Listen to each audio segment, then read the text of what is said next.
각기 다른 여행의 기대를 품은 사람들. 설레임과 조금은 걱정을 가지고 떠나는 여행.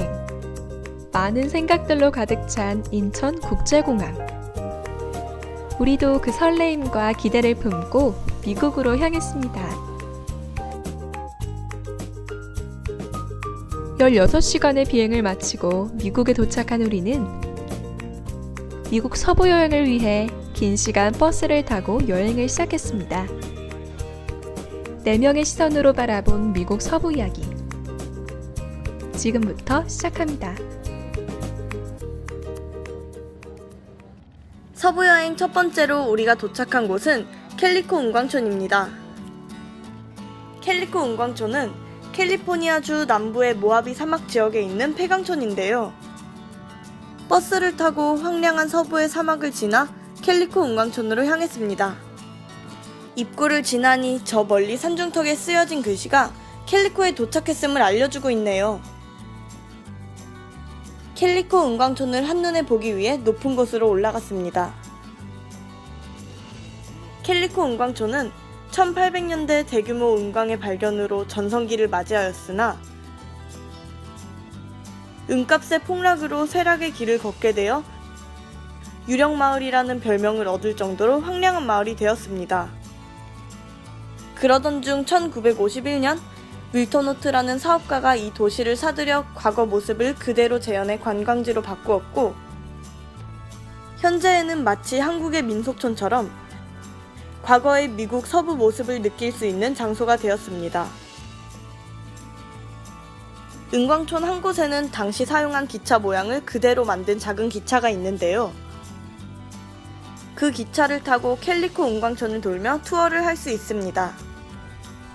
또한 캘리코 은광촌에는 기념품을 구입할 수 있는 상점과 음식점, 박물관, 광산 투어 등 그 당시의 모습을 그대로 재현해두어 색다른 체험을 경험할 수 있습니다. 마치 서부 영화의 한 장면 같은 이곳은 큰 규모의 관광지가 아니기 때문에 여행 중 잠시 들려서 미국의 서부 개척시대 문화를 보고 체험하며 마음의 안정을 취할 수 있는 관광지입니다.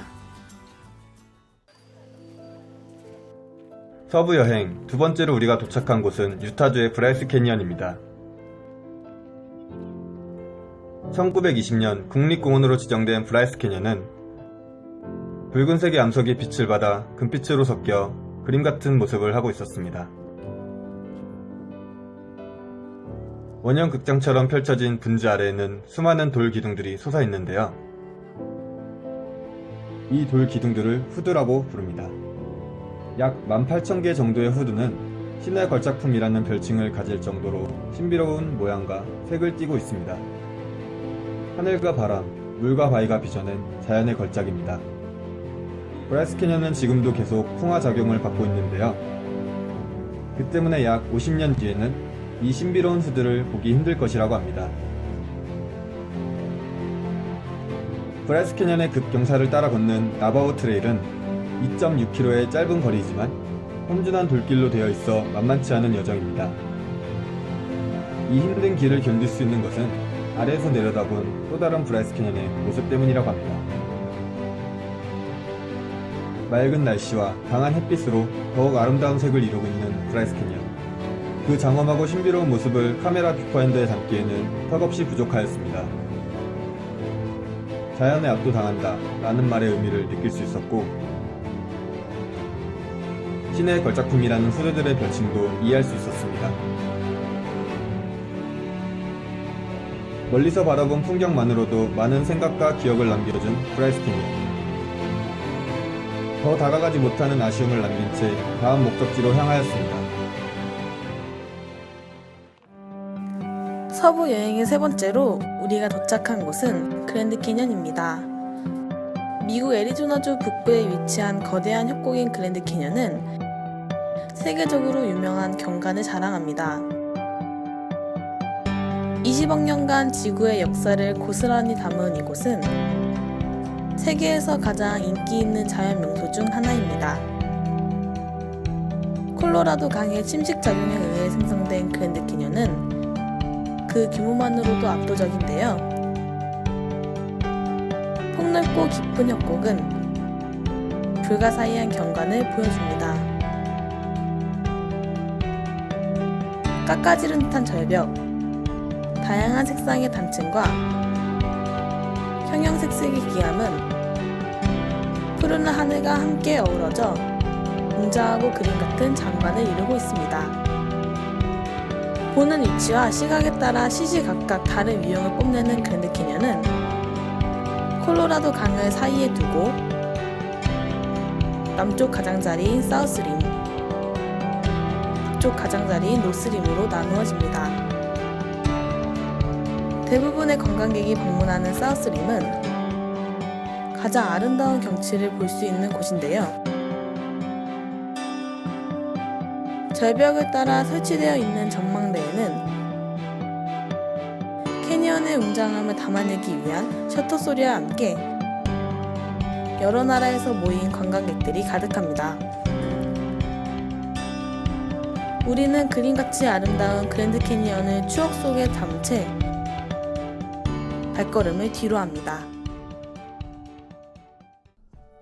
서부 여행의 네 번째로 소개할 곳은 자이언 캐년입니다. 1860년대 종교적 박해를 피해 서부로 도망온 모르몬 교도들이 이곳에 자리를 잡고 성서 속 이사야서에 나오는 시온의 이름을 따 이곳을 자이언이라 부르기 시작했습니다.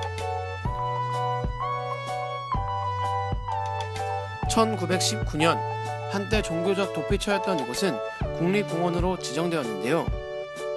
자이언 국립공원 동쪽에는 세계에서 가장 높은 사암 절벽이 길을 막고 있었지만 1932년 카멜산 터널이 개통되면서 이제는 자이언, 브라이스, 그랜드 캐년이 하나로 이어지게 되었습니다. 연간 250만 명이 찾아오는 이곳에 4월부터 10월에는 무료로 친환경 셔틀버스를 운행하여 관광도로를 통해 관광객들에게 자이언 캐년을 소개하기도 합니다.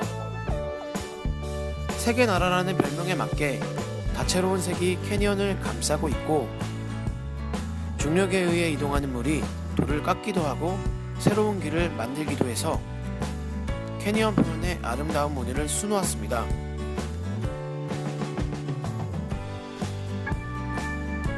여러분들도 대자연이 수놓은 이 거대한 수채화를 직접 느껴보시기 바랍니다.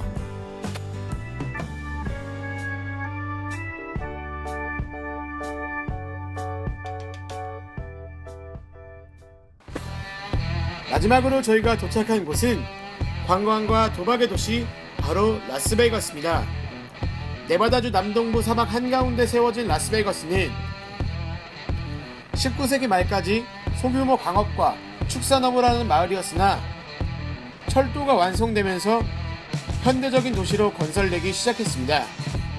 1936년에 세계 최대의 후버댐이 완성되었고 도박장이 늘어나면서 관광과 환락지로서 곽광을 받게 되어 바야흐로 명실상부한 세계 최대의 도박의 도시로 떠올랐습니다.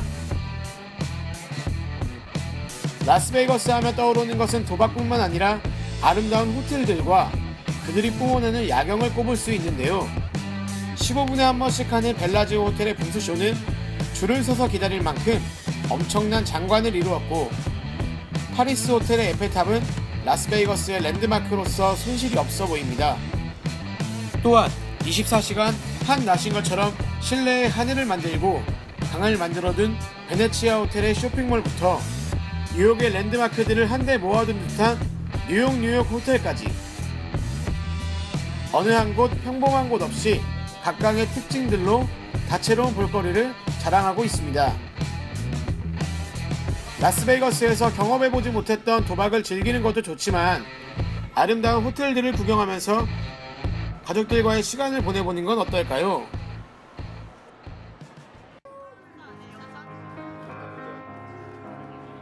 우리가 함께한 이야기는 여기까지입니다. 4명의 시선으로 바라본 미국 서부 이야기. 낯선 환경, 낯선 이들과 불투명하게 시작한 우리의 여행은 어느새 평생 잊지 못할 추억으로 남아 이렇게 끝이 났습니다.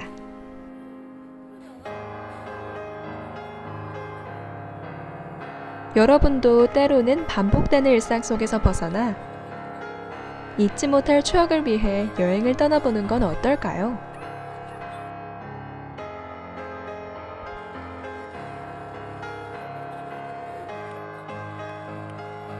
우리는 내일을 기대하며 살지만 어제를 추억하며 살아간다. 지금의 행복이 내일의 추억이 될 것이다.